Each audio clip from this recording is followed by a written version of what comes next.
Okay, so you guys remember those carefree days of kindergarten when you got to go to school and do a lot of arts and crafts projects, and it wasn't so much about learning, it was more about developing?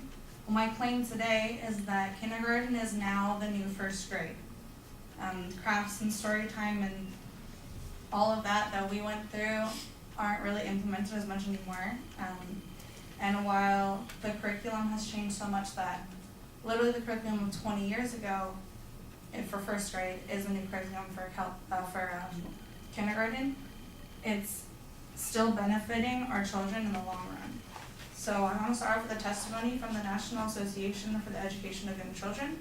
They say that time spent in academic content and even time spent on increasingly challenging academic content should not automatically be seen as a threat to kindergarten. Children learn from birth, so kindergarten should provide children with opportunities and supports appropriate for where they are. Early childhood education has always embraced the academic, social, and emotional content that young children need to learn. Kindergartners can learn academic content that is appropriate to where they are developmentally. So, along with this testimony, I'm going to piggyback with a couple of examples of how this correlates into real life. So, when it comes to children, developmentally, when you go into school, there's like an age limit, right? You won't go into kindergarten when you're 5. Different states around the United States have different cutoff dates. So some are in September, some in June, some December. So different teachers, namely the two I want to speak of are Amy Weinsberg and Sarah Everson, have created these sort of other opportunity classes for children who fall within those age ranks but aren't developmentally as ready. Some of you may know that when it comes to children, 2 months could make a huge difference in what a child can do and say and how they comprehend things.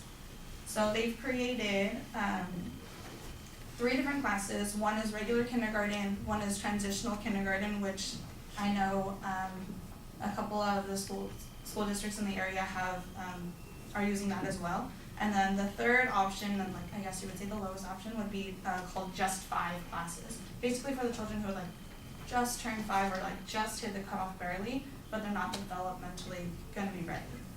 Both Everson and Weinsberg estimate that about half of their students go on to first grade the following year, while the rest opt for another year of kindergarten, and by then many of the children are developmentally ready to tackle the increased academic demand placed on them, and they've got the social skills and confidence to be successful in kindergarten to begin with. But honestly, by far the most convincing evidence when it comes to kindergarten being the new first grade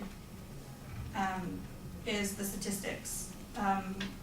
So the research done at the University of Virginia analyzed 2 editions of the National Representative Survey, basically one from 1998 and one from 2010, and compared and contrasted the 2. A couple of the facts from that research was that in 1998 to 2010, the number of teachers using math and reading workbooks daily went up by 15%. And the statistic that really seals the deal for me in particular is that 31% of the teachers in 1998 said that by the time a kid leaves kindergarten, they should know how to read. And in 2010, that figure increased by 80%. So for all of these reasons, it's pretty clear that kindergarten is in fact the new first grade, and it is helping our children in the long run.